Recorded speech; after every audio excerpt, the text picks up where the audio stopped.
আমি এতটুকু জানি ঝিনাইদহের মানুষ আগে থেকে চিন্তা আওয়ামী লীগ কি। আমি ছোটবেলা থেকে যেই পরিবেশের মধ্যে গিয়ে দেখেছি, আমি হার্ডলি একজন আওয়ামী লীগের সাপোর্টার খুঁজে পাইতাম। 2008 সালের কথা যদি আমি বলি, আমার মনে আছে যে আমার এক ফ্রেন্ডের বাবা আওয়ামী লীগ করতে বলে ওরা সারাদিন আমরা খেপাইতাম, এই তোর বাবা আওয়ামী লীগ করে। তো যাই হোক, সময় চেঞ্জ হয়, ফ্যাসিস্ট একটি রেজিমের মধ্যে আমরা পড়ি, যেখানে কোনো ভোট ছিল না, মানুষের ভোটাধিকার ছিল না, কোনো নির্বাচন ছিল না, কোনো গণতন্ত্র ছিল না, এবং আমরা একচ্ছত্রভাবে তাদের যেই নির্যাতনের মধ্য দিয়ে গিয়েছি। এই ঝিনাইদহবাসী, বিশেষ করে আপনারা জানেন, ঝিনাইদহের যারা এমপি ছিল, যারা মেয়র ছিল, খুনের মামলার আসামি। তো এমন একটি দুঃসময় আমরা পার করেছি। আমি যখন 2019 সালে ঢাকা বিশ্ববিদ্যালয়ে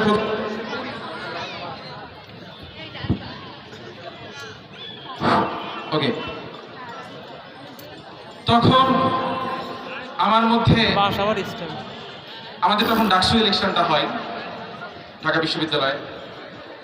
ডাকসু ইলেকশন এবং তার আগে 2018 সালে যেই নিরাপদ সড়ক আন্দোলন এবং কোটা সংস্কার আন্দোলন, এই দুইটা কিন্তু আমাদের প্রজন্মের রাজনৈতিক চিন্তাটাকে অনেকটা শেপ করে। এখানে যারা দেখছেন, আমরা আশরাফ আছে, ওয়াহিদ আছে, আমরা যারা আসছি ঢাকা থেকে, আমরা ওই সময়টাতেই আমাদেরকে রাজনৈতিক করে তোলে। একই সাথে আমরা তখন বিভিন্ন দেশের জনগণের স্বার্থে, মানুষের জনস্বার্থে, এমনকি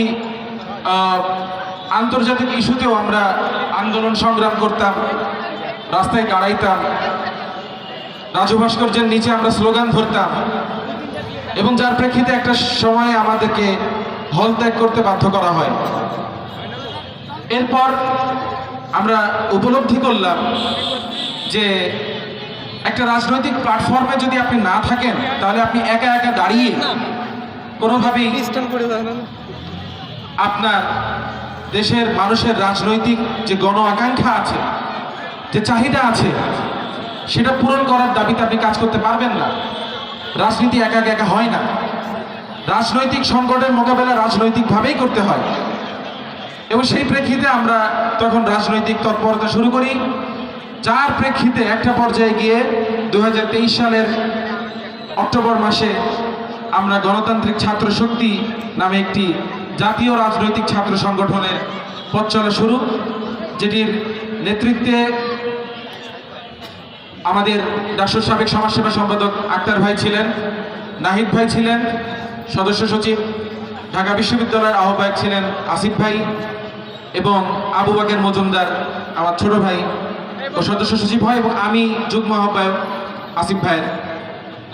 আমরা আমাদের রাজনৈতিক তৎপরতা চালাইতে থাকি। এর মধ্যে অনেক কিছু, এখানে যাদেরকে দেখতেছেন, প্রায় প্রত্যেকেই বিভিন্ন সময় একাধিকবার ছাত্রলীগের গুন্ডার পান্ডাদের হাতে নানাভাবে নির্যাতিত। আমাকে তো গুম করে নিয়ে গেছিল, ছাত্রলীগ গুম করে নিয়ে গেছিল। আপনারা সংবাদ মাধ্যমে সার্চ করলে পাবেন।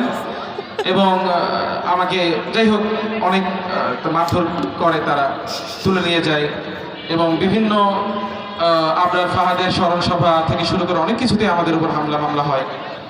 তো এই যে রাজনৈতিক যে আমাদের লড়াই, এই লড়াইয়ের আমরা একটা ধারাবাহিকতায় আসে। নতুন করে যে কোটা পুনর্বহাল যখন করা হয়, সেই কোটা পুনর্বহাল থেকে আমরা তার বিরুদ্ধে আন্দোলনে নামি, যার ফলশ্রুতিতে এবং পরবর্তী কার্য পরিক্রমার মধ্য দিয়ে বাংলাদেশ নতুন স্বাধীনতা লাভ করে, এবং বাংলাদেশ একটি রক্তক্ষয়ী যুদ্ধ দেখে, একটি ম্যাসাকার দেখে রাষ্ট্রীয় বাহিনী এবং সরকারি যে গুন্ডা পান্ডা আছে তাদের কর্তৃক। হাতে নীল ব্যাগ, আপনারা সকলেই অবগত। প্রশ্ন হলো, আজকে আমরা এখানে কেন আপনাদের মতামত আমরা শুনতে আসছি, বা কি মতামত দিতে আসছি? দেখেন, এই আন্দোলন যখন আপনারা করেছেন, আমরা করেছি, এইখানে যেমন বিভিন্ন রাজনৈতিক বর্গ ছিল, তাদের স্বতঃস্ফূর্ত অবদান ছিল, এখানে বিএনপির অবদান ছিল, এখানে জামায়াতের অবদান ছিল, এখানে বিভিন্ন বাম দলের অবদান ছিল, ছাত্র ইউনিয়নের অবদান ছিল, ছাত্র ফেডারেশনের অবদান ছিল, ছাত্র ফ্রন্টের অবদান ছিল, ছাত্র শিবিরের অবদান ছিল, ছাত্র দলের অবদান ছিল, সকলের অবদান ছিল। কিন্তু এর চেয়েও বড় করে আপনি বড় বিগার চিত্র যদি দেখেন, দেখবেন যে একটা বিশাল অংশ যারা স্যাক্রিফাইস করেছে অংশ, তারাই সংখ্যাগুরু আসলে, যারা কোনো রাজনৈতিক অ্যাফিলিয়েশনের মধ্যে ছিল না, তাদের কোনো দল ছিল না। কিন্তু তাহলে তারা কেন এত বড় একটা রাজনৈতিক আন্দোলনে নামলেন? তাদের তো একটা রাজনৈতিক চিন্তা আছে, তাদের তো একটা ইচ্ছা, আকাঙ্ক্ষা, একটা অভিলাষ আছে রাষ্ট্রকে কেন্দ্র করে। তো সেইটাকে আমরা কিভাবে সংরক্ষণ করব? সেই স্বার্থকে আমরা কিভাবে সংরক্ষণ করব? কোন প্রক্রিয়ায় আমরা নতুন একটি ব্যবস্থার দিকে যেতে পারি? কোন প্রক্রিয়ায় আমরা এমন একটি বাংলাদেশের পুনর্নির্মাণ করতে পারি যেখানে কখনোই ফ্যাসিবাদী শক্তি মাথাচাড়া দিয়ে উঠতে পারে না?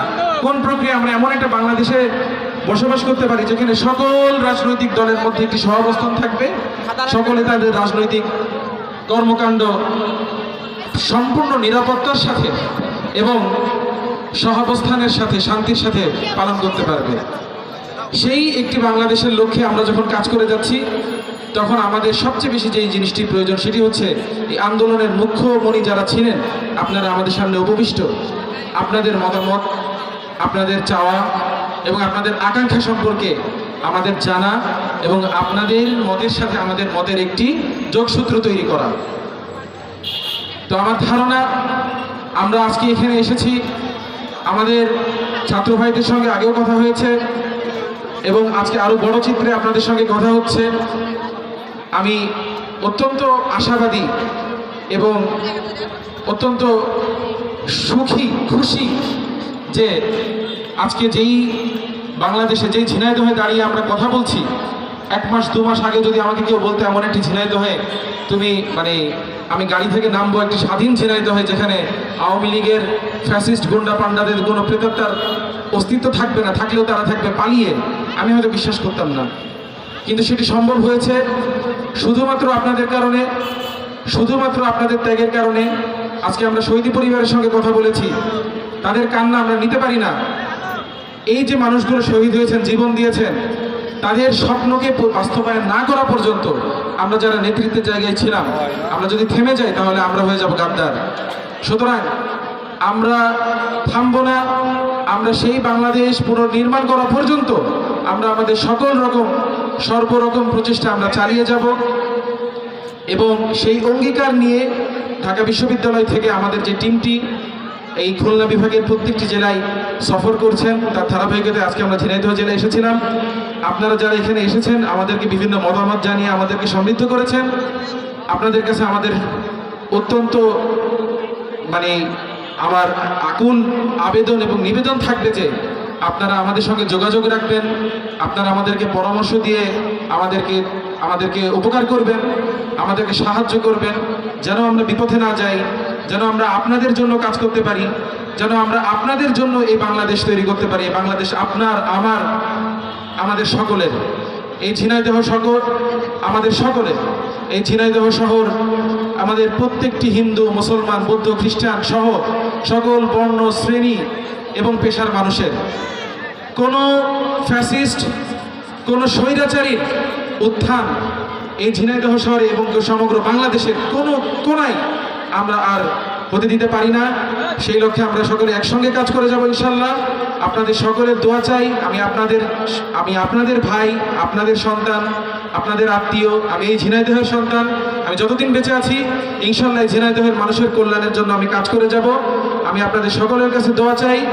আবারও বলছি, আপনাদের সকলের অবিরত পরামর্শ এবং বিভিন্ন যে কোনো অনুরোধ বা যা কিছু যদি আপনাদের থাকে আপনাদেরকে জানাবেন।